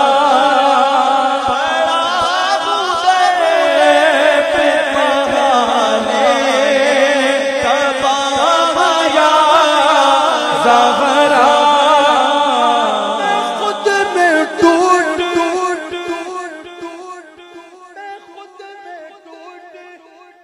चुका हूँ, सहारा दे, मैं गिर चला हूँ, मैं गिर चला हूँ, मैं गिर चला हूँ, मुझे पढ़ के थाम या ज़हरा गिर चला हूँ, मुझे पढ़ के थाम या ज़हरा मैं गिर चला हूँ, मुझे पढ़ के थाम या ज़हरा मैं गिर चला हूँ, मुझे पढ़ के थाम या ज़हरा गिर चला हूँ, मुझे पढ़ के थाम या ज़हरा मैं गिर चला हूँ, मुझे पढ़ के थाम या ज़हरा मैं गिर चला हूँ, मुझे पढ़ के थाम या ज़हरा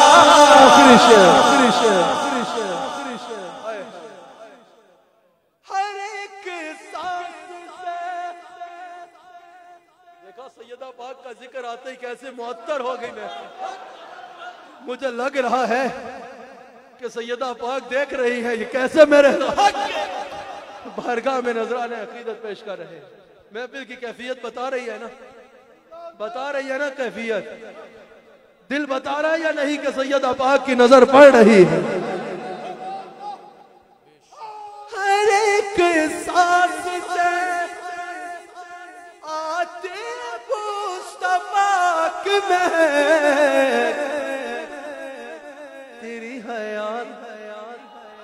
तेरी हयात पे लाखों सलाम या ज़हरा, तेरी हयात पे लाखों सलाम या ज़हरा तेरी। एक बार अदब से सब सीने पे हाथ रखो, सर झुका के कहो तेरी हयात पे लाखों सलाम या ज़हरा, तेरी हयात पे लाखों सलाम या ज़हरा, तेरी हयात पे लाखों, क्योंकि तेरे पास है शाहों के शाह या ज़हरा, तेरे पास है शाहों के शाह या ज़हरा, तेरे पास है शाहों के शाह या ज़हरा, तेरे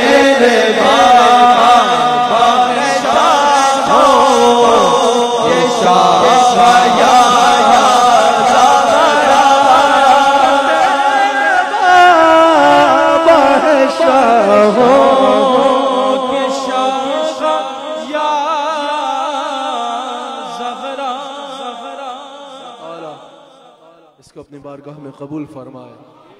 दौरान गुफ्तगू या दौरान कलाम गलती हुई तो अल्लाह की बारगाह में तौबा करता हूँ। अल्लाह ताला हम सबको हुजूर अलैहिस्सलाम का वफादार रखे। जैसा कि किबला आलम रहमतुल्लाह अलैह, किबला लासानी रहमतुल्लाह अलैह का उर्स 6 सितंबर को होता है। किबला आलम हज़रत ख्वाजा अब्दुर्रहमान रहमतुल्लाह अलैह का उर्स 2 जनवरी को होता है। सफ़र का आपके इल्म में है, इस वजह से इंशाअल्लाह 16 जनवरी बरोज़ इतवार जो 2 जनवरी को उर्स शरीफ होता है, वो इस मरतबा इंशाअल्लाह 16 जनवरी बरोज़ इतवार को इंशाअल्लाह नहायत अक़ीदत व एहतराम के साथ ज़िक्र मुस्तफ़ा अलैहिस्सलाम की महफ़िल का इनेक़ाद होगा। तो आप सब हज़रात सब संगियों तक ये पैगाम पहुँचा दीजिए कि 2 जनवरी का उर्स शरीफ इंशाअल्लाह 16 जनवरी बरोज़ इतवार होगा। पैगाम पहुँच गया आप तक। 2 जनवरी का उर्स शरीफ, ये सबको इत्तला पहुँचाना आपकी ज़िम्मेदारी और ड्यूटी है कि 2 जनवरी का उर्स शरीफ 16 जनवरी बरोज़ इतवार नहायत अक़ीदत व एहतराम से इंशाअल्लाह मनाया जाएगा ईदगाह शरीफ में। सबको इसकी इत्तला कर दीजिए। अल्लाह ताला के हुजूर सबसे ज़्यादा ये दुआ किया करें कि अल्लाह ताला हमारे शेख कामिल को उम्र दराज बिल खैर अता फरमाए। अल्लाह ताला हमारे शेख कामिल के फैज़ान में मज़ीद वसअतें अता फरमाए। यकीनन ये सारी कैफ व मस्ती हमारे शेख कामिल की निगाह से होती है। अल्लाह ताला हमारे शेख कामिल को मज़ीद उम्र दराज बिल खैर और फैज़ान में वसअत अता फरमाए। आपने मेरे साथ एक दुआ में शरीक होना है, क्योंकि महफिल बता रही है, इस वक्त कैफियत बता रही है। कईयों की आंखें नम हैं, कईयों की आंखों से आंसू जारी है। जब जिक्र के दौरान आंख से आंसू जारी हो जाए ना, तो हुजूर फरमाते हैं ये यकीन रखो कि अल्लाह तुम्हारी दुआ की तरफ मुतवज्जह हो गया है। ये हुजूर की निगाह की निशानी होती है कि आंखों से आंसू जारी हो जाए। तो इस वक्त ये कबूलियत का लम्हा है, महसूस हो रहा है ना, ये कबूलियत का लम्हा है। मेरे साथ एक दुआ में शरीक हो जाओ और फिर हमारे शेख कामिल दुआ फरमाएंगे। मौला खिज़री उम्र हो मेरे पीर की, मौला खिज़री हुजूर का वसीला पेश करके ये दुआ करनी है कि मौला खिज़री उमर हो मेरे पीर की, पीर का आस्ताना सलामत रहे। मेरे मुर्शिद जिधर भी इशारा करे, लाखों बिगड़े हुआ को सवारा करे। मेरे मुर्शिद जिधर भी इशारा करे, लाखों बिगड़े हुआ को सवारा करे। इनके दर पे हम सारे गुजारा करें। ये नजर का निशाना सलामत रहे। इनके दर पे हम सारे गुजारा करें। ये नजर का निशाना सलामत रहे। फयाजी साहब, खुदा की कसम मुझ समय अगर आप यूरोप और बरतानिया अमेरिका में चले जाए तो हजारों नौजवानों का दिल की ये आवाज आपको सुनाई दे। पाकिस्तान में तो है ही है, बहरून दुनिया में ये हजारों नौजवानों का जज्बात की ये अक्कासी है कि मैं गुनाहगार था, मैं सियाहकार था, मैं सियाहकार था, मैं गुनाहगार था। मेरी दुनिया बदल दी मेरे पीर ने, मेरी दुनिया बदल दी मेरे पीर ने। पीर का आस्ताना सलामत रहे। एक बार हाथ उठा के ये दुआ करो, मौला खिज़री उमर हो मेरे पीर के। अल्लाह खिज़री उमर हो मेरे पीर के। अल्लाह खिज़री उमर हो मेरे पीर के। अल्लाह खिज़री उमर हो मेरे पीर के। अल्लाह खिज़री उमर हो मेरे पीर के। अल्लाह खिज़री उमर हो मेरे पीर के। अल्लाह खिज़री उमर हो मेरे पीर के। अल्लाह खिज़री उमर हो मेरे पीर के। अल्लाह खिज़री उमर हो मेरे पीर के। अल्लाह खिज़री उमर हो मेरे पीर की। पीर का आस्ताना सलामत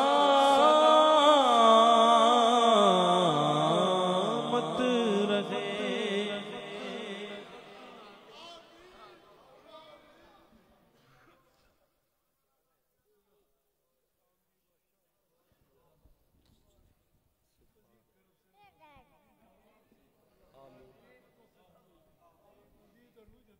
आमीन।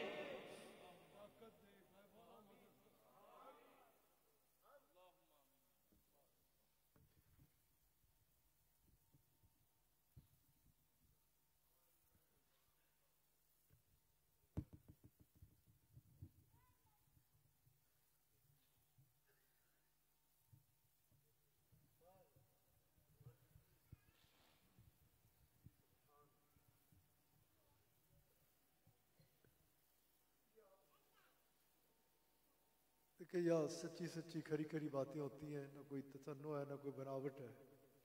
बस कोशिश ये करें। वो डेरा जहा बंदा मुसाफिर हुआ, सामान था तैयार पकड़ा हुआ हाथ में, दुआ इनके लिए किया करें कि अल्लाह ताला अपने करम, अपने फजल और अपने हबीब अलैहिस्सलातु वस्सलाम के सदक़े इनकी हिफाजत फरमाए। इन्हें मज़ीद अरूज अता फरमाए, मज़ीद अरूज अता फरमाए, मज़ीद अरूज अता फरमाए। आप की आने वाली नस्लों के लिए इनकी लंबी सेहत वाली ज़िंदगी ज़रूरी है। अल्लाह ताला से हाथ फैला फैला के दुआ मांगा करें, क्योंकि जो बावलात है, जिस अंदाज से कुर्ब क़यामत के फितने हैं, खूब दुआएं किया करें, खूब जिस कदर हो सके। आप तो अपने हैं ना मेरे, आपको तो चाहिए ही है कि जो मेरी जुबान से निकले उसे अपना वजीफा बना ले। सुबह शाम चलते फिरते दुआ किया करें कि अल्लाह ताला इन्हें हसद, क्योंकि ज़ाहिर है जब काम करता है तो हसद भी होता है। जब काम करते हैं इस वक्त जिस अंदाज से इस वक्त लगे हुए हैं, वो ताकतें जो इस्लाम के खिलाफ है, जो मुसलमानों को तबाह करने के दर पे है, उन्हें तो ये अच्छा नहीं लगता ना। हिफाजत अल्लाह करीम की है।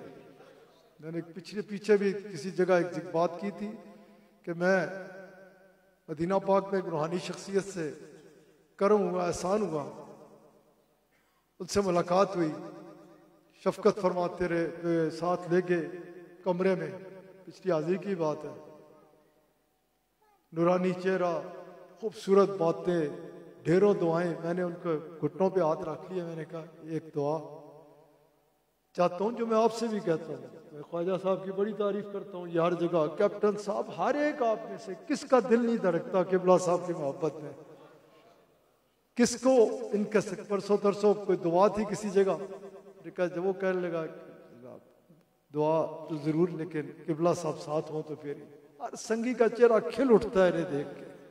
सब इनसे मोहब्बत करते हैं, ये करम है, दुआएं करते रहे। मैं जो वाकया बयान करने लगा था आमिर फयाजी साहब, वो मैंने जब उनकी को शफकत में इस तरह दुआएं देते हुए देखा ना, मैंने घुटनों पे हाथ रख के मैंने कहा एक दुआ चाहता हूँ, किबला साहब के लिए दुआ करें।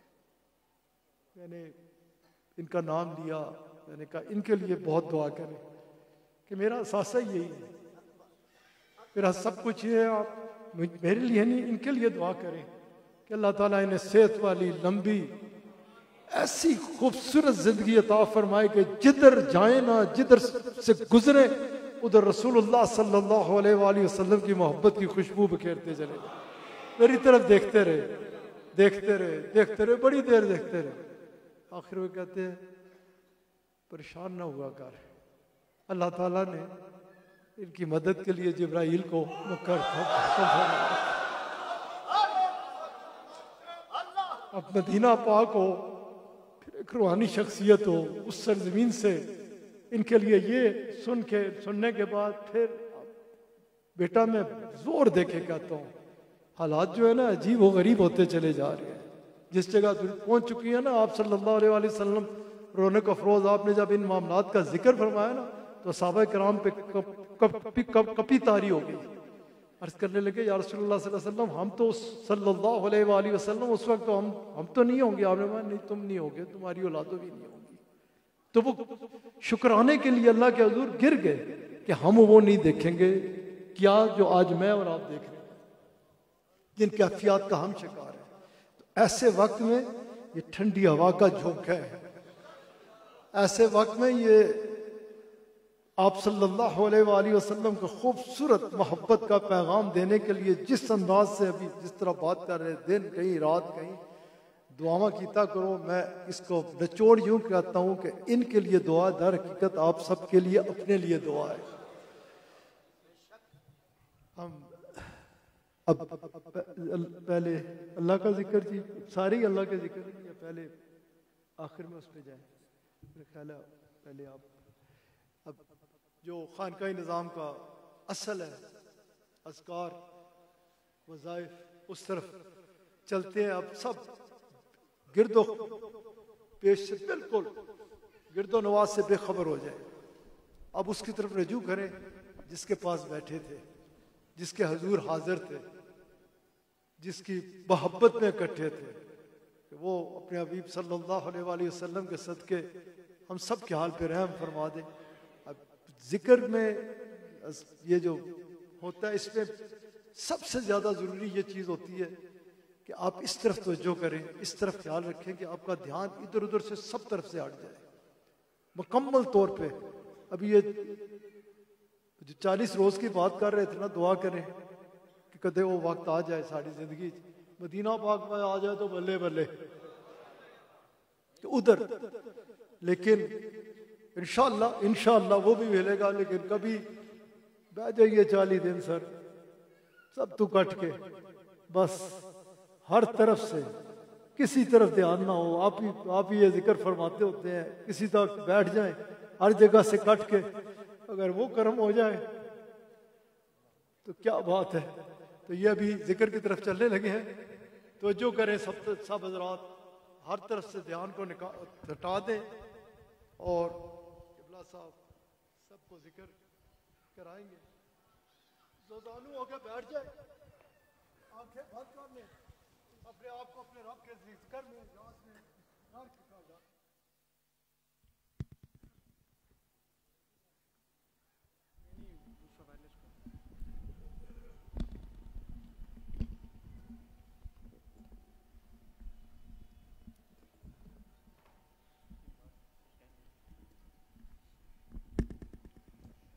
दुआ भी उसी से मांगनी है होगी जिसका जिक्र करने लगे हैं।